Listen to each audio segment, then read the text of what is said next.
The War of the Worlds.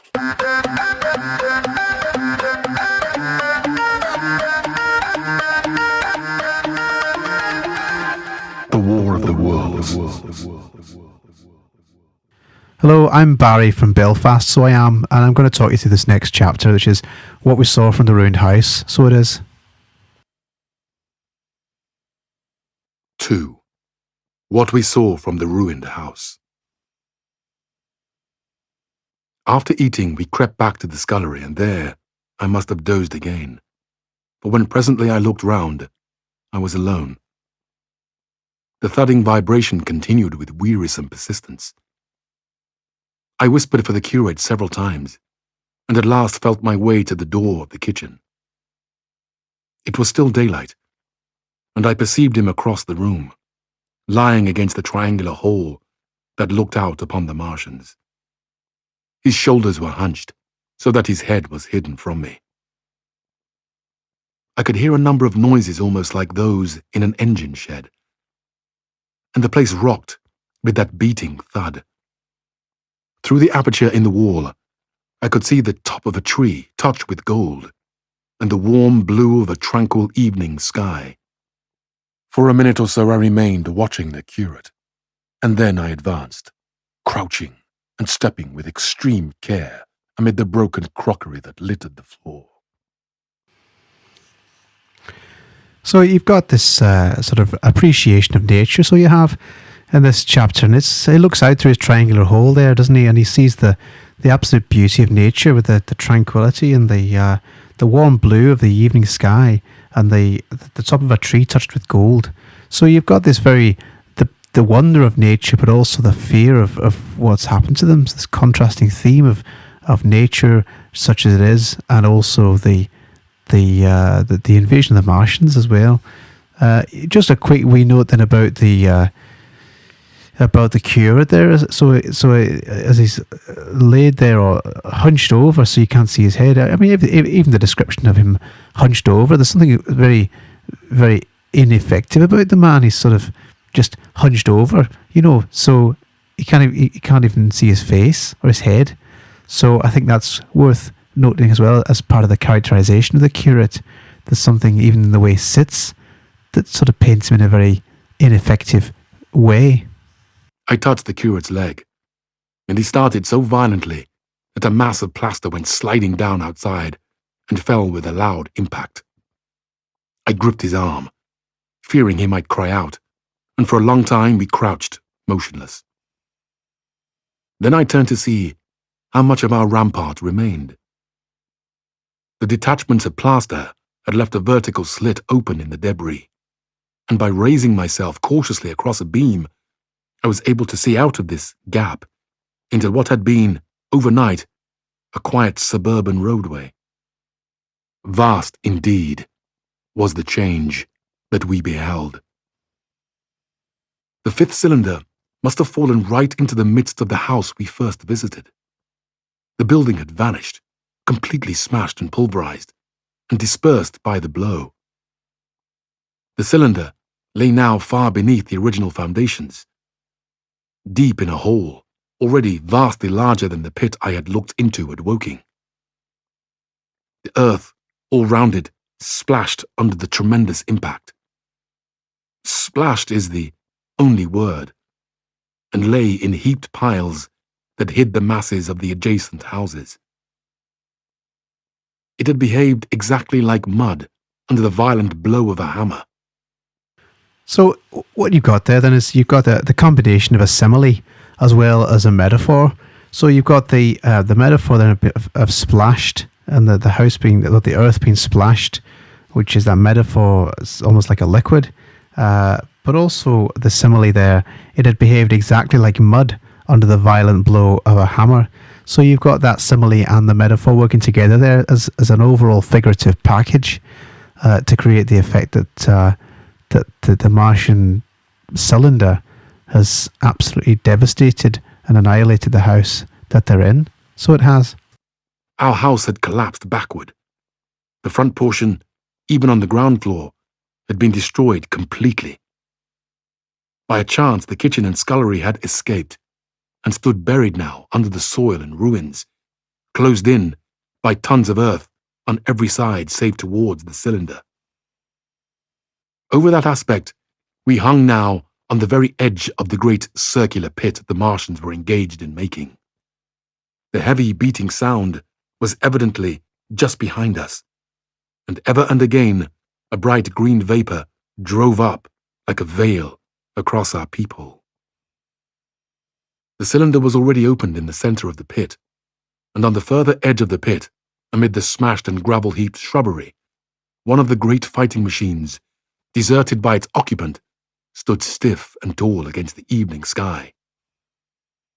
At first I scarcely noticed the pit and the cylinder, although it has been convenient to describe them first, on account of the extraordinary glittering mechanism I saw busy in the excavation, and on account of the strange creatures that were crawling slowly and painfully across the heaped mould near it.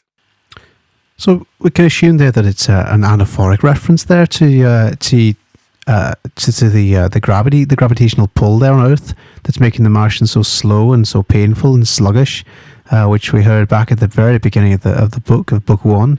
So I think you could call that a nice anaphoric reference, a structural point. It's a little nod back to the start of the novel, and it just adds to that sense of scientific rationalism. Makes it sound even more authentic there. I'm sorry if you can hear that. My printer behind me has just started printing. I think someone must be printing something to the office. How rude. When I'm trying to do a little podcast for you, I'll have to have words. Luckily, I've got a very special set of skills. Luckily, one of the skills is replacing ink cartridges. The mechanism it certainly was that held my attention first. It was one of those complicated fabrics that have since been called handling machines, and the study of which has already given such enormous impetus to terrestrial invention. So again, a reference to perspective there, because it mentions the fact that I've lost my page and I lost the section we're in. Since being called handling machines. So this is again reminding the reader that this is written from the future. It's written with hindsight, looking back, and so has since been called. Well, of course, this is nonsense. The whole thing is made up. It's fiction, isn't it? It's just fiction, but it's been made to seem like it's fact. So it's adding to that realism and that authenticity by describing this or narrating this as though more information has come to light since the experience actually happened. So there's that sense of hindsight here and adding detail from the narrative. So you've got that structural technique there just to add an increase of realism there, just to remind the reader. As it dawned upon me first, it presented a sort of metallic spider with 5 jointed, agile legs, and with an extraordinary number of jointed levers, bars, and reaching and clutching tentacles about its body. Most of its arms were retracted, but with 3 long tentacles it was fishing out a number of rods, plates and bars, which lined the covering and apparently strengthened the walls of the cylinder. These, as it extracted them, were lifted out and deposited upon a level surface of earth behind it. Its motion was so swift, complex, and perfect that at first I did not see it as a machine, in spite of its metallic glitter. The fighting machines were coordinated and animated to an extraordinary pitch, but nothing to compare to this.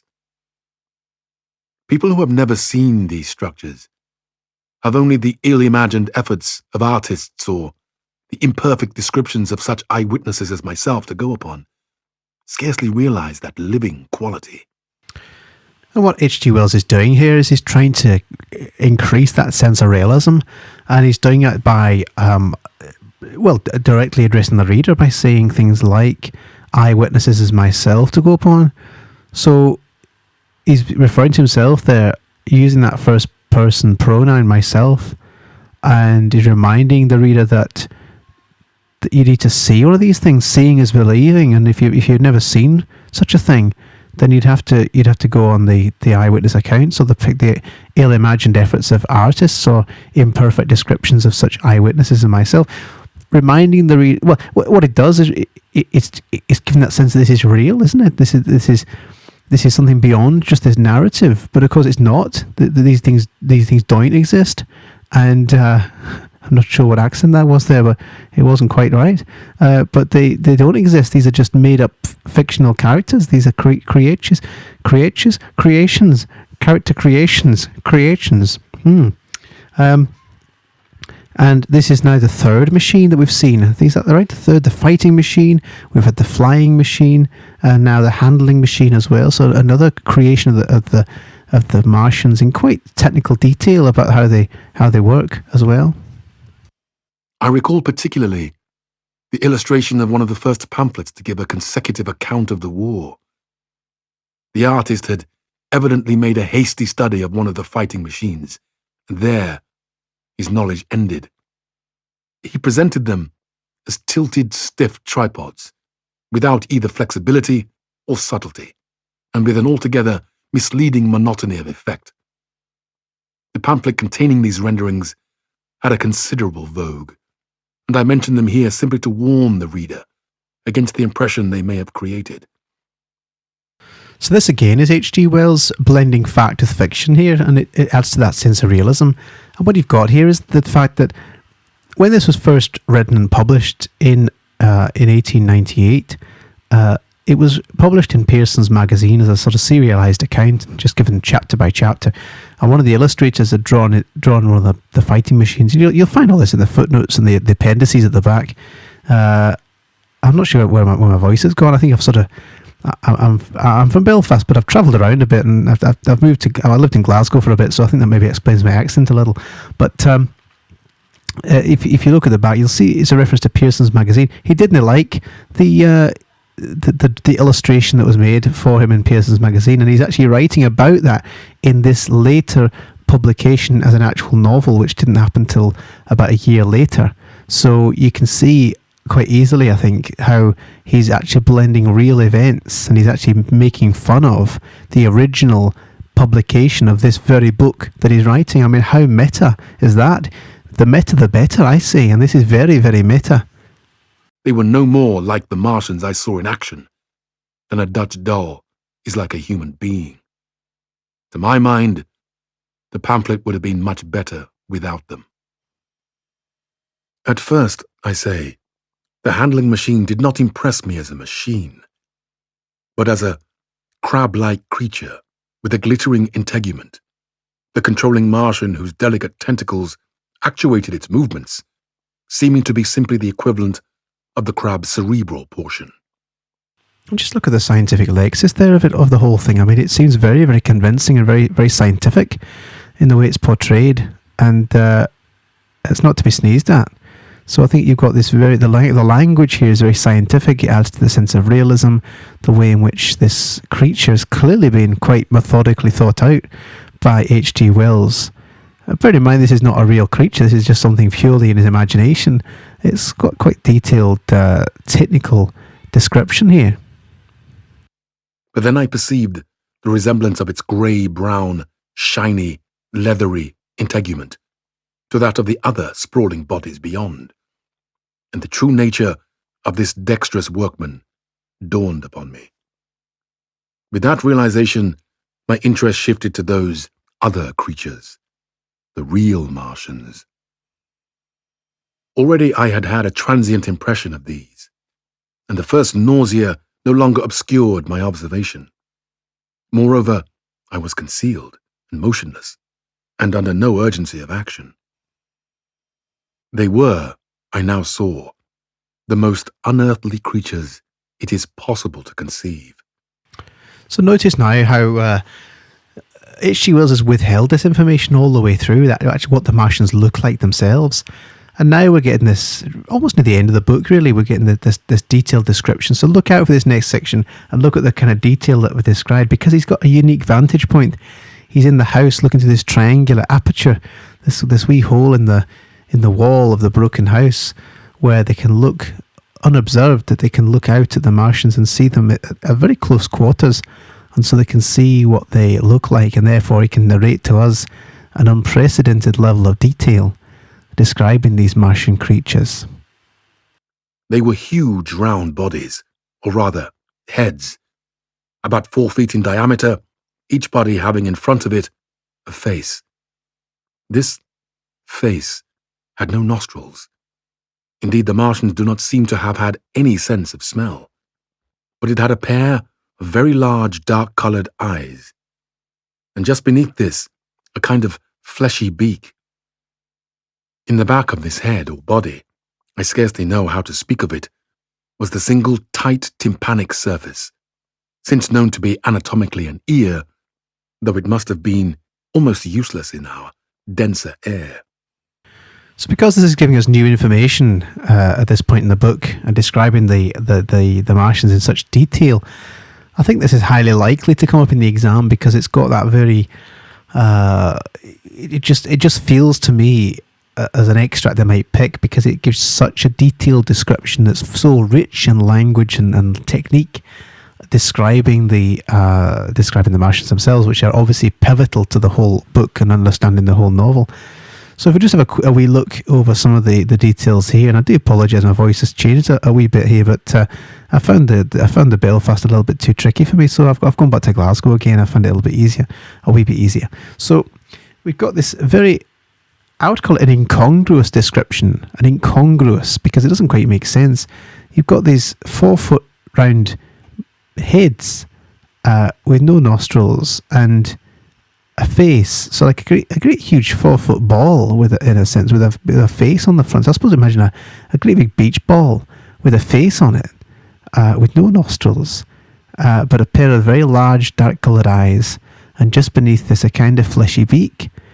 It's quite a bizarre description. I mean, it's a little bit like one of the old illustrations, one of the ones that we used on the Teams page as an avatar. A little bit like that, sort of a funny looking thing, but hard to imagine. And then at the back of the head was a single tight tympanic surface. So again, referring there to a timpani drum, like a drum skin wrapped tight across, and since known to be anatomically an ear. So since known, that use of perspective there, the hindsight, looking back, we've since worked out, not at the time we didn't know, but since we've worked out that this must be an ear. So you've got that perspective, that structural technique to remind the reader that this is real, this has been authenticated. And then you've got the scientific rationale up at the top of page 125, must have been almost useless in our denser air. So again, they're using scientific logic there to sort of calculate that their ears must have been fairly ineffective in our denser air, denser atmosphere. So lots of things happening in this little section here to give us that sense of realism and authenticity, and also to put the reader right immerse them in the action and almost feel like we're looking at them ourselves. In a group round the mouth were 16 slender, almost whip-like tentacles, arranged in 2 bunches of 8 each.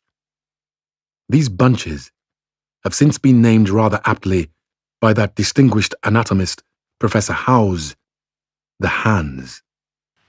Look at that. Can you imagine it? Groups of tentacles all around its mouth, like whip-like tentacles. And that sort of, if you see me do my impersonation of a Martian with that sort of like, sort of with the fingers out from the face, you'll see where it comes from now with these eight tentacles above and 8 tentacles below their mouths. These little whip-like tentacles reaching out. It's quite a bizarre image, isn't it? And described as like hands. And that's again blending fact with fiction. You've got Professor Howes there, who's not a real anatomist, but it makes it sound like it's a real anatomist. Makes it sound like it's authentic and it's been proven since the events have happened or in later times.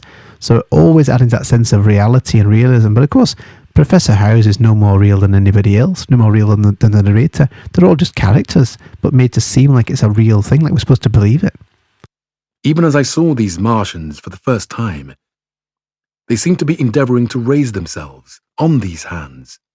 But of course, with the increased weight of terrestrial conditions, this was impossible.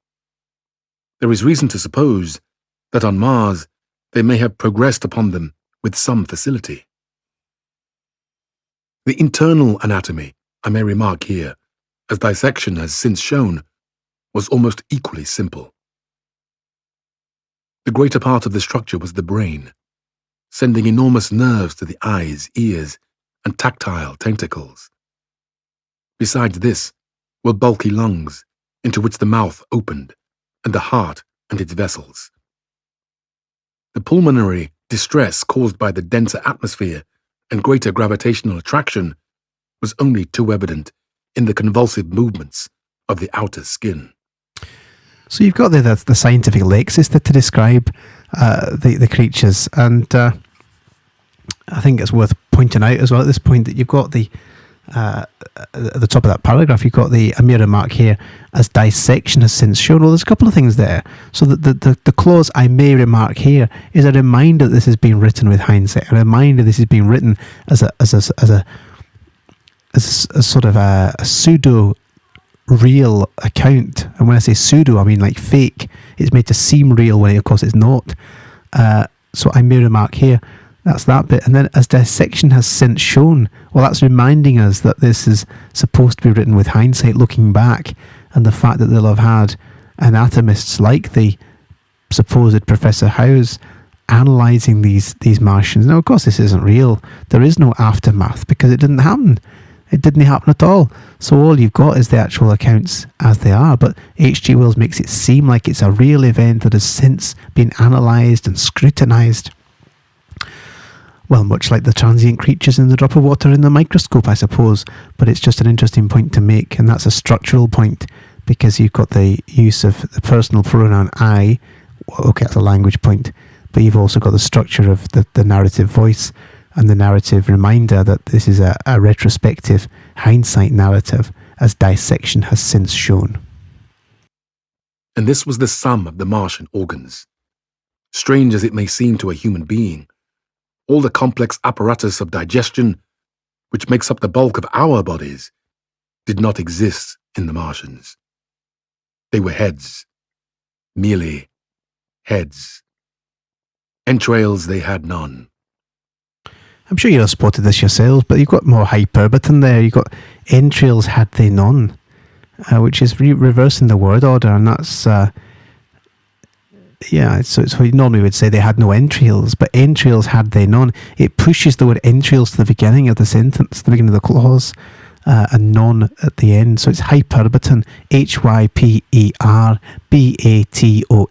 hyperbaton, and that is a structural technique because it's messing about with the physical structure of the words in the sentence. They did not eat, much less digest. Instead, they took the fresh, living blood of other creatures and injected it into their own veins. I have myself seen this being done, as I shall mention in its place. But, squeamish as I may seem, I cannot bring myself to describe what I could not endure even to continue watching. Let it suffice to say, blood obtained from a still living animal, in most cases from a human being, was run directly by means of a little pipette into the recipient canal.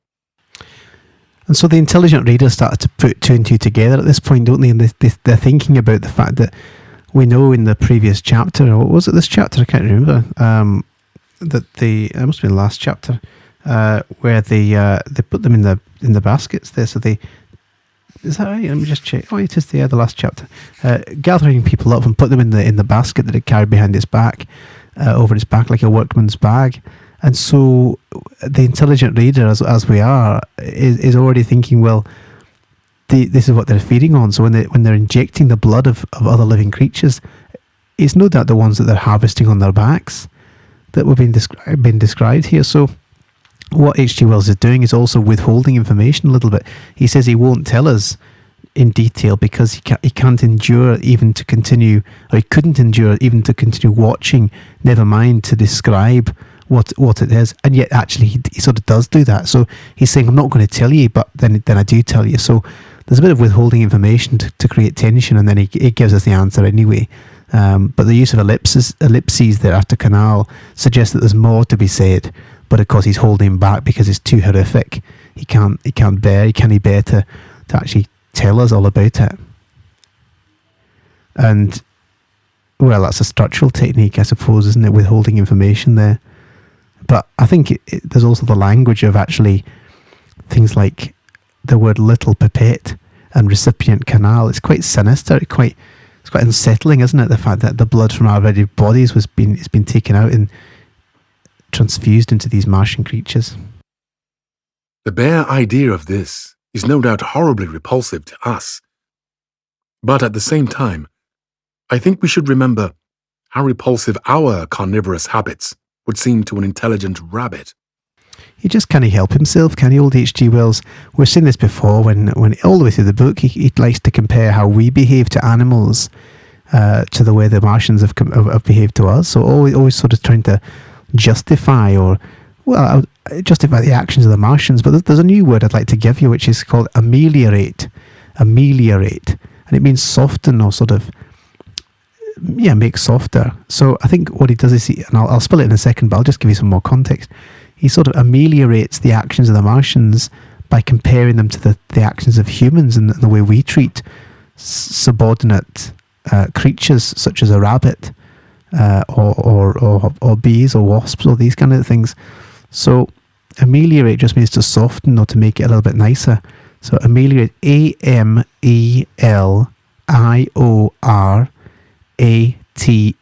ameliorate. And it means to make it nicer or to make it softer. And H.G. Wells seems to, or the narrator seems to ameliorate the actions of the Martians when compared with the actions of humans to smaller creatures. Sorry, I've got to go. I've got a Teams call just popping up here with the heads of department. I'll catch you later. The physiological advantages of the practice of injection are undeniable, if one thinks of the tremendous waste of human time and energy occasioned by eating and the digestive process. Our bodies are half made up of glands and tubes and organs occupied in turning heterogeneous food into blood. The digestive processes and their reaction upon the nervous system sap our strength and colour our minds. Men go happy or miserable as they have healthy or unhealthy livers or sound gastric glands. But the Martians were lifted above all these organic fluctuations of mood and emotion. All right, so I'm back now, so as I am, and just the way it's describing the Martians there, I mean, it's not been described as being superior beings, of course, aren't they? Which of course they are. They're far superior technologically and in every other way, really, in terms of biologically too, because the way it's described them, they're not held back by their digestive system. They're just perfectly able to think and be rational. So they sort of cut out all the unnecessary things that hold us back as humanity. So H.G. Wells is making quite a point here about the limitations of humanity and the fact that we're quite an inefficient species, really, when you look at the evidence. So that's one of the things that he's pointing out here. Not a great deal to say about it, I suppose, although there is a theme, isn't there, of the disadvantages of humanity. I suppose you could bring it under that theme. But an interesting point to make. He seems to almost admire the Martians. And let's bear in mind, the Martians themselves are a construct. They're not real, are they? They're just been constructed by H.G. Wells. But he really admires them. He clearly thinks that humanity is badly designed. And that might be in its physiognomy, its biology, but also in its ideology and it's the way in which the British Empire and the way in which the arrogance of humanity rules the way in which we live our lives. So physically, as well as sort of emotionally, he's looking at the cons of humanity and the foibles of humanity. Their undeniable preference for men as their source of nourishment is partly explained by the nature of the remains of the victims they had brought with them as provisions from Mars.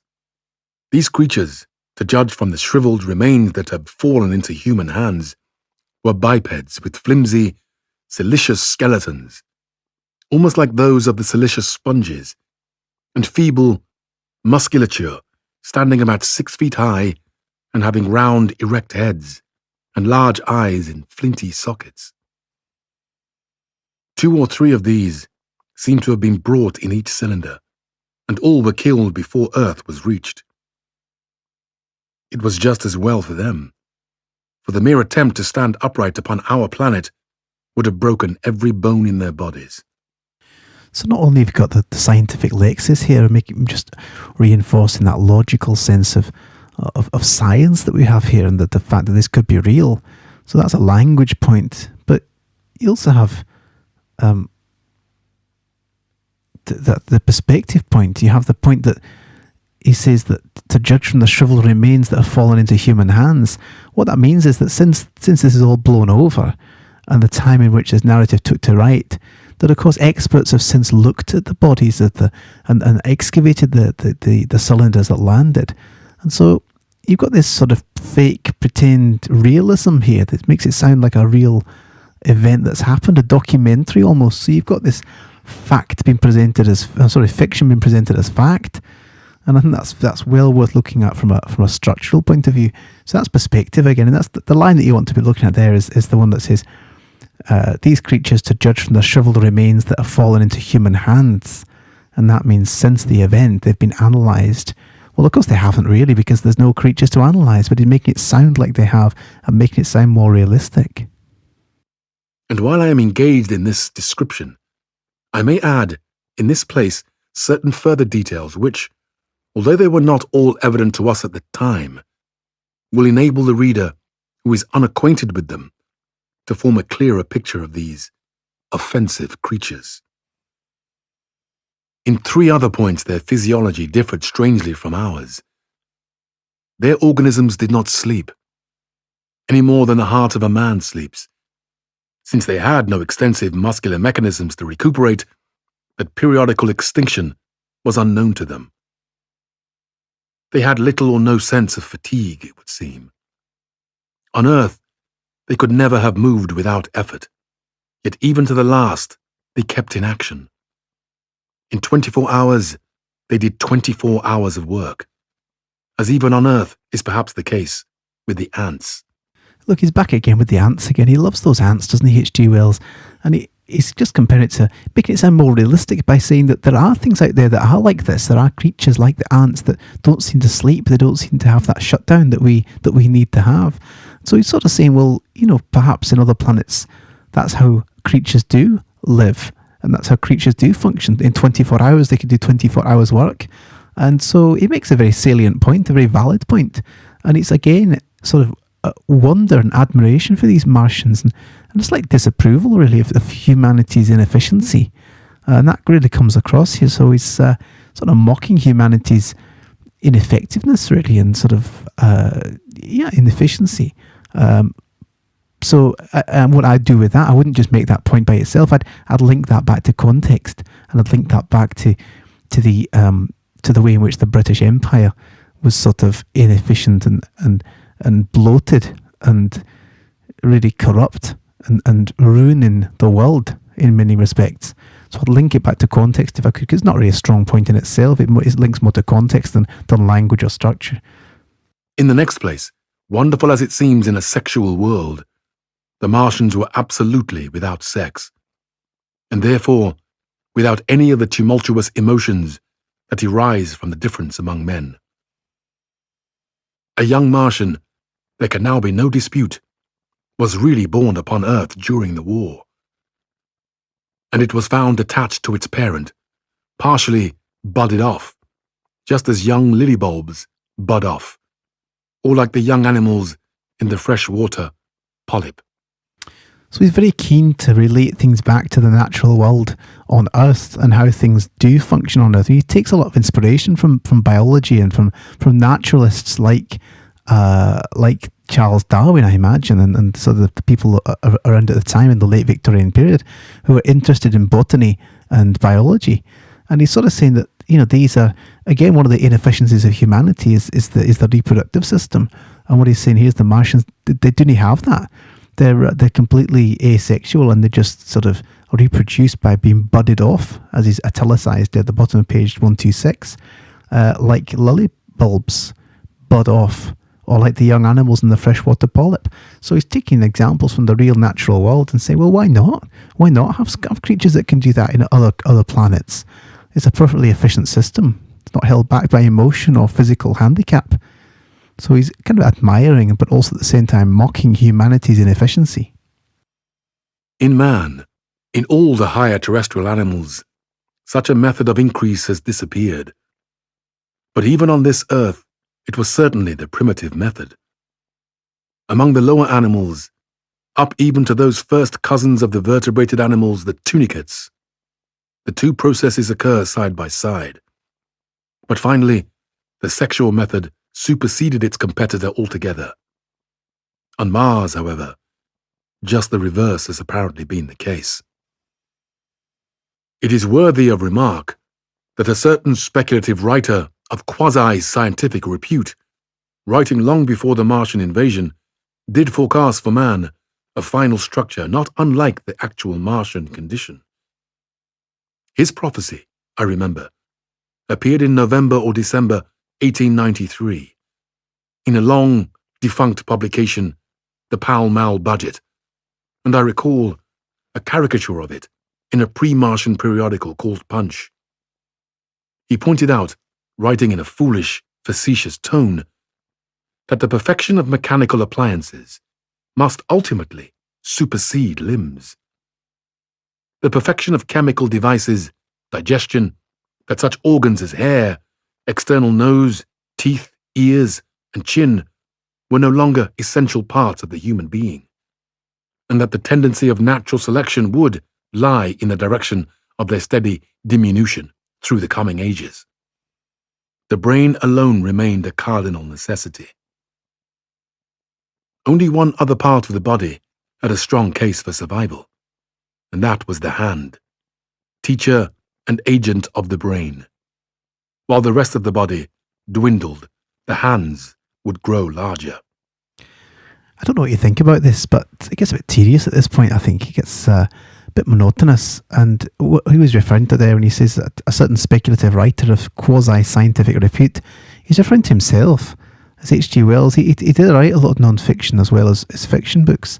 And he did in fact write for the Pall Mall Gazette and the Pall Mall Budget. And it was indeed parodied in Punch magazine, which was a Victorian magazine that ran right until the 1990s. Could you believe? Ran to over 100 years. Before it ran out of publication, before it stopped being made. But he's referring to himself in his own book, which is, again, it's a meta technique, it's a metatextual technique of metafiction, because it's blending fact with fiction. It's all at that technique to make this seem more real and less fictional and more fact. And so he did write about what Martians would be like on a different planet, and he's using his scientific background there to sort of assume that they would be better advanced and that they wouldn't have the human inefficiencies that we have. Such devices as hair and external nose and teeth and ears and chin were no essential parts of the human being. So the only thing he thought would get better or more developed would be the hands, because he thinks the hands are so crucial. So he thinks, yes, we need hands, but we didn't need teeth. We didn't need hair or external noses or chins. So in a sense, the Martians he describes in this book are actually sort of the model that he thinks humanity would be better adapted as being. So interesting point, but I mean, I don't know, I find it a little bit tedious because it's sort of too heavy-handed. It's almost too much. But that's what he's doing. He's put himself in his own book there. What can we say about it? I mean, it's not structural. It's not language. It's just more thematic. And certainly contextual. You could certainly bring it for context, and the fact that the Victorians were obsessed by science and obsessed by the idea of aliens and creatures on other planets and astronomical discovery. And H.G. Wells plays into that. And I think you could also say that it sort of shows H.G. Wells is very interested in the foibles of humanity, and therefore the foibles of humanity's actions, like the spread of empire. So I think you could bring it all back to context and empire if you're looking to explore the foibles and the disadvantages and the silliness and stupidity of humanity. There is many a true word written in jest, and here in The Martians, we have beyond dispute the actual accomplishment of such a suppression of the animal side of the organism by the intelligence. To me, it is quite credible that the Martians may have descended from beings not unlike ourselves, by a gradual development of brain and hands, the latter giving rise to the two bunches of delicate tentacles at last, at the expense of the rest of the body. Without the body, the brain would, of course, become a mere selfish intelligence, without any of the emotional substratum of the human being. The last salient point in which the systems of these creatures differed from ours was in what one might have thought a very trivial particular. Microorganisms, which cause so much disease and pain on Earth, have either never appeared upon Mars, or Martian sanitary science eliminated them ages ago. 100 diseases, all the fevers and contagions of human life, consumption, cancers, tumors, and such morbidities never enter the scheme of their life. And speaking of the differences between the life on Mars and terrestrial life, I may allude here to the curious suggestions of the red weed. So what you have here is an example of prolepsis, and it's the fancy word for foreshadowing, because the Martians, of course, are killed by microorganisms on Earth, the things that we're immune to, the things like the common cold virus, and yet they have no immunity to it, they have no resistance against it. So this is foreshadowing the actual end of the Martians, but he's not telling us that.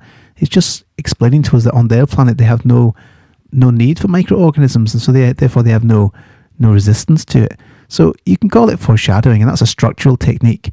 But if you want the fancy word, it's called prolepsis, which is that's P for Papa, Prolepsis, prolepsis.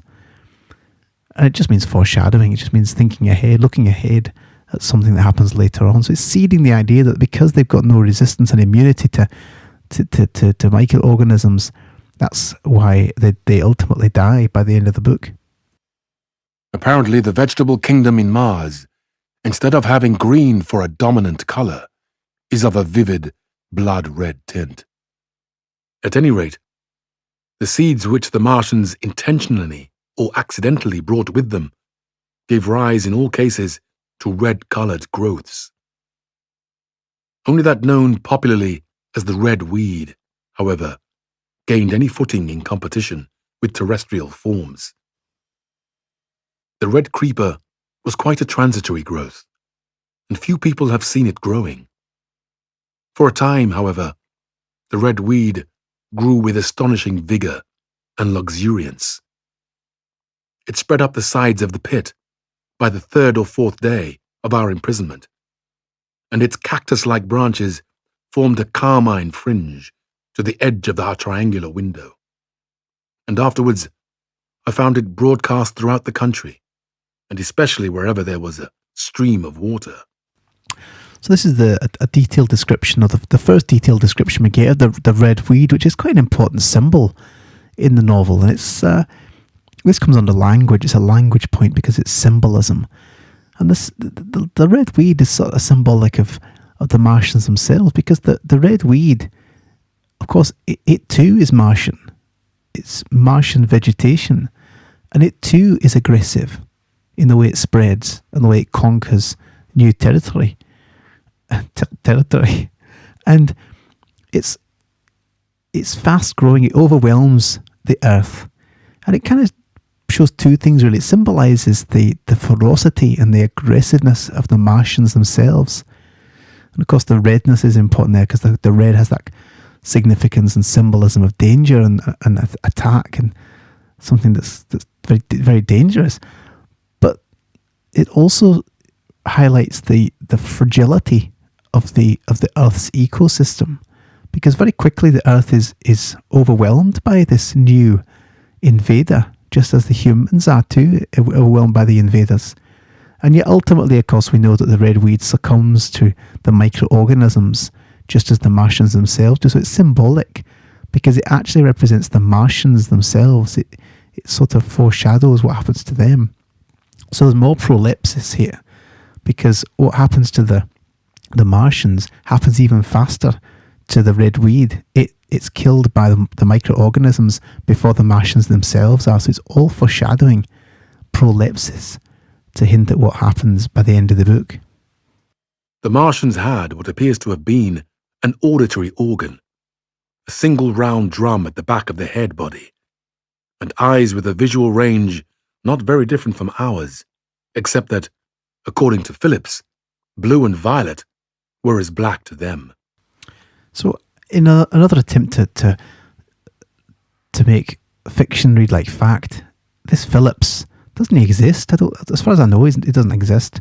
But by using a name, by using the surname of someone, making him sound like a scientist, Wells is making it seem like this is actually real and this is they've really been authenticated. But of course, it hasn't. It's just fact, just fiction being presented as fact. It is commonly supposed that they communicated by sounds and tentacular gesticulations. This is asserted, for instance, in the able but hastily compiled pamphlet, written evidently by someone not an eyewitness of Martian actions, to which I have already alluded, and which, so far, has been the chief source of information concerning them. Now, no surviving human being saw so much of the Martians in actions as I did. I take no credit to myself for an accident, but the fact is so. Aye, and that's very convenient that the narrator is the single person who's seen the most Martian activity up close, because of course he's our narrator. So that makes him a very important character for us, a very important perspective, because he's the authority. So he's reassuring us, really, he's reinforcing his trust, or the reader's trust in the narrator, because he's saying and boasting almost that he's the person that's seen the most Martian activity. So therefore his perspective is the authority on these Martians. And I asserted that I watched them closely, time after time, and that I have seen 4, 5, and once 6 of them, sluggishly performing the most elaborately complicated operations together, without either sound or gesture. Their peculiar hooting invariably preceded feeding. It had no modulation, and was, I believe, in no sense a signal, but merely the expiration of air preparatory to the suctional operation. Aye, it sounds delicious, doesn't it? What a feast. I think here we've got more scientific lexis just to make this seem even more credible and more realistic. So that's a language point. Scientific, rational lexis. I have a certain claim to at least an elementary knowledge of psychology, and in this matter I am convinced, as firmly as I am convinced of anything, that the Martians interchanged thoughts without any physical intermediation. Aye, so here he goes again with his predictions of the future. This one hasn't come true, has it? The idea of the telepathy, being able to transfer our thoughts. But most of the things in the book he has actually, predicted quite accurately. But sadly, no, we've not developed telepathy yet. So he got that one wrong. So far, who knows when we'll have that? Be good though, wouldn't it? Be a handy thing to have, a little bit of telepathy. Aye, could do with that. And I have been convinced of this, in spite of strong preconceptions. Before the Martian invasion, as an occasional reader here or there may remember, I had written with some little vehemence against the telepathic theory. Now, this is more evidence that the narrator here more or less is H.G. Wells himself, because H.G. Wells himself did write a piece against telepathic theory. So this is true, this is fact. He wrote a very vehement article about how impossible telepathic, I can't even say it, telepathic theory would be, and telepathy itself would be. And yet here he is, sort of making fun of himself in a way, I suppose, saying that actually the Martians have mastered that. That is something that's the way in which they communicate. So it's a kind of an in-joke to Wells fans at the time and publishers and the sort of serial magazines that H.G. Wells would write for. That's what he's doing with that. It's kind of a little in-joke there, and sort of making fun of himself and the fact that he so angrily and vehemently wrote against telepathy. And yet here he's giving his characters, his villains in the piece, telepathy as one of their main powers. The Martians wore no clothing. Their conceptions of ornament and decorum were necessarily different from ours. And not only were they evidently much less sensible of changes of temperature than we are, but changes of pressure do not seem to have affected their health at all seriously. Yet though they wore no clothing, it was in the other artificial additions to their bodily resources that their great superiority over man lay. We men, with our bicycles and road skates, our Lilienthal soaring machines, our guns and sticks and so forth, are just in the beginning of the evolution that the Martians have worked out. They have become practically mere brains, wearing different bodies according to their needs, just as men wear suits of clothes and take a bicycle in a hurry, or an umbrella in the wet. And of their appliances, perhaps nothing is more wonderful to a man than the curious fact that what is the dominant feature of almost all human devices in mechanism is absent. The wheel is absent. Among all other things they brought to earth, there is no trace or suggestion of their use of wheels. One would have at least expected it in locomotion. And in this connection, it is curious to remark that even on this earth, nature has never hit upon the wheel, or has it preferred other expedients to its development. And not only did the Martians either not know of, which is incredible, or abstained from the wheel, but in their apparatus singularly little use is made of the fixed pivot, or relatively fixed pivot, with circular motions thereabout confined to one plane. Almost all the joints of the machinery present a complicated system of sliding parts moving over small but beautifully curved friction bearings. And while upon this matter of detail, it is remarkable that the long leverages of their machines are in most cases actuated by a sort of sham musculature of discs in an elastic sheath. These discs become polarized and drawn closely and powerfully together when traversed by a current of electricity. In this way, the curious parallelism to animal motions, which was so striking and disturbing to the human beholder, was attained. Such quasi-muscles abounded in the crab-like handling machines which, on my first peeping out of the slit, I watched unpacking the cylinder. It seemed infinitely more alive than the actual Martians lying beyond it in the sunset light, panting, stirring ineffectual tentacles, and moving feebly after their vast journey across space. While I was still watching their sluggish motions in the sunlight, and noting each strange detail of their form, the curate reminded me of his presence by pulling violently at my arm. I turned to a scowling face and silent, eloquent lips. He wanted the slit, which permitted only one of us to peep through, and so I had to forego watching them for a time while he enjoyed that privilege.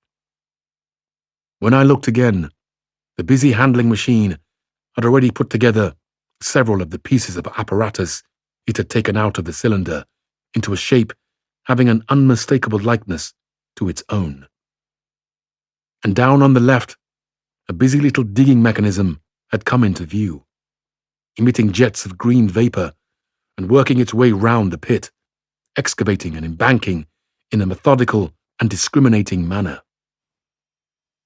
This it was which had caused the regular beating noise and the rhythmic shocks that had kept our ruinous refuge quivering. It piped and whistled as it worked. So far as I could see, the thing was without a directing Martian at all. So just a few thoughts then at the end of that chapter, and quite an interesting chapter. I think it's unlikely they'll use that for the exam because it's so self-indulgent. There's so much of H.G. Wells himself in there, and in a way he goes into too much detail about the Martians. He's better off, I think, just kind of leaving them as a bit of a mystery, really.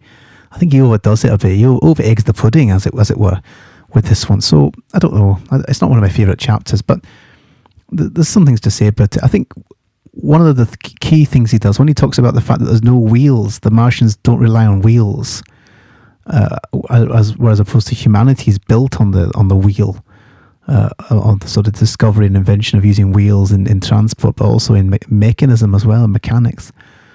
And of course, the Martians don't use that. And what he says is that, like in nature, there's no wheel in nature if you look at the natural world. And H.G. Wells uses that a lot. He sort of compares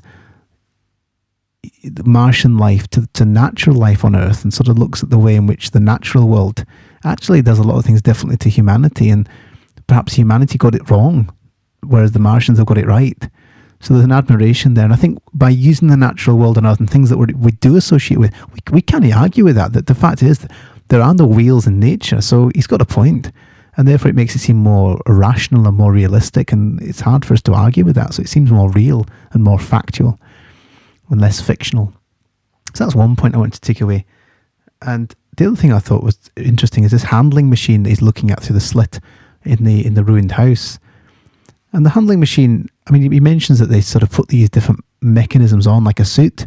So depending on the task they want to complete, these fairly feeble creatures, much like ourselves really, put on a different suit to do the job. And I think that's interesting, especially this is predating mechanical machines that people would drive. So if you think about diggers now as handling machines, or even a tractor, we climb into a tractor or a digger and we let the sort of external skeleton of a digger or a tractor do the hard work, while we sit in the middle as the sort of brain of the operation, kind of pulling the levers.